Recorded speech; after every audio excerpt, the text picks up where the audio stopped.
اقرأ باسم ربك الذي خلق خلق الإنسان من علق اقرأ وربك الأكرم Assalamu alaikum warahmatullahi wabarakatuh. Jazakallah khair for all the brothers and sisters who are joining us in Learn Arabic of Quran. So inshallah we'll be learning more today. So far we have learned about the types of words in Arabic, ism, fi'al, harf, and we've done the status of ism, also halat al-ism, halat al-raf'a, which is marfu, mansub and majroor. So inshallah, in today's class, we'll be learning about the sentences in Arabic. We just briefly touched in previous session that what is a sentence? Sentence is a group of words that makes sense. So sentences, we use different types of sentences to communicate in our daily life. There are certain situations where we just make some statements. We use different sentences, in different situations, like Muhammad jumped over the fence. We're just making a statement. So you understand. Sometimes we make exclamatory sentences like, oh, I'm so excited to watch this video. And we make command somebody, say, give me the book. And we can ask questions like, did you finish your homework? Did you do your homework? So if you see, each sentence conveys a different message. There's a different tone and different attitude.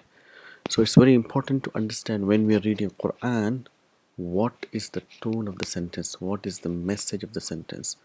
What is Allah is trying to give us some message, or is He commanding us? Is He asking question? That's what is very important, to identify what is the type of a sentence we are reading.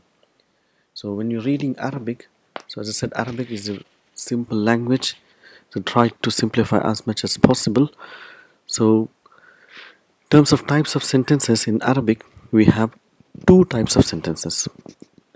We know we have learned three types of words, ism, fi'al, harf. If you look into minute detail, there are three types of sentences, but on a broad classification, we'll say there are two types of sentences. What are those? Sentence is called jumla in Arabic. Jumlatun, but we will pronounce it jumla. So last letter is not pronounced. So first jumla, we'll try and use as much of Arabic words as possible so that we get used to those words. So first jumla, which is a jumla which begins with a ism. And what is an ism? Ism is a noun. So it is called al-jumlatul ismiyatu. And the second sentence is called a jumla which begins with a fa'al. So what is fa'al? Fa'al means verb. So this jumla is called as al-jumlatul fa'aliyatu. So there are two types of sentences. One is jumlatul ismiyah, another one is jumlatul fa'aliyah. So inshallah today we'll be learning about jumlatul ismiyah. So what is jumlatul ismiyah? It is a sentence of a noun, which means there's a sentence begins with an ism, or the main subject of the sentence is an ism. So in English we call it as a nominal sentence. So this jumla, the sentence, the jumlatul ismiyah, it has got two parts to it. So when we read the sentence, we have to look for these two parts. What are those two parts? The first part is we need to look for the subject or the title of the sentence. What is being talked about?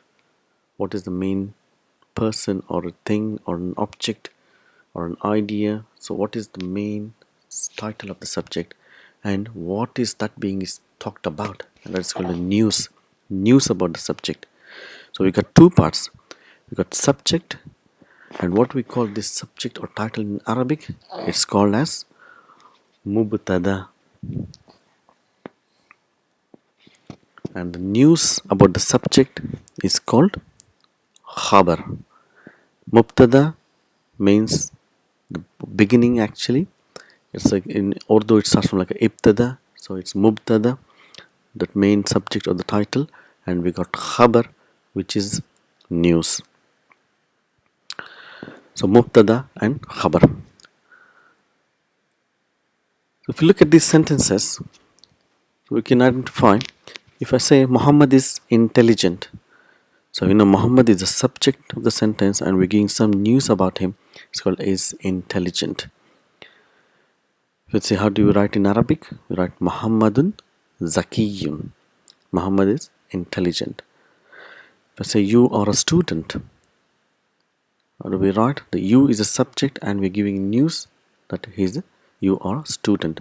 Anta talibun. If say I am a teacher, say ana mudarrisun. So how do we identify in a sentence what is mubtada and what is khabar? So those who are not familiar with Arabic, when you are reading, so how do we identify when we translate to understand what is mubtada and what is khabar? If we look at these sentences, when we read in English, we read it as Muhammad is intelligent, you are a student, I am a teacher. But when you write it in Arabic, we just write Muhammadun Zakiyun, which literally means Muhammad intelligent. There is no is. Anta talibun, you a student. Ana mudarrisun, I a teacher.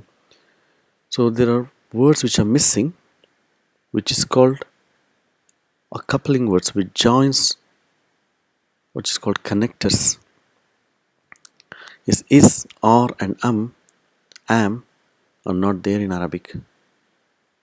So when we are translating, if we can fit the is, if we can fit the are, if we can fit the am, then we know that the part before it becomes the mubtada and the part after it becomes a khabar. If you translate here, if you say Muhammad Zakiyun, but you have to translate it as Muhammad is Zakiyun. So Muhammad becomes a mubtada and Zakiyun becomes khabar. So if we identify, it's like you are a student. If we say Anta talibun, Ana mudarrisun, I am a teacher. So if we find in a sentence that missing is, then we know that the part before it becomes mubtada and the part after it becomes a khabar. Inshallah, we will be practicing more. I'll be sending some verses of the Quran so we can identify what is mubtada and what is khabar. So the part before is becomes mubtada and the part after is in a sentence becomes the khabar. Assalamu alaikum wa rahmatullahi wa barakatuhu.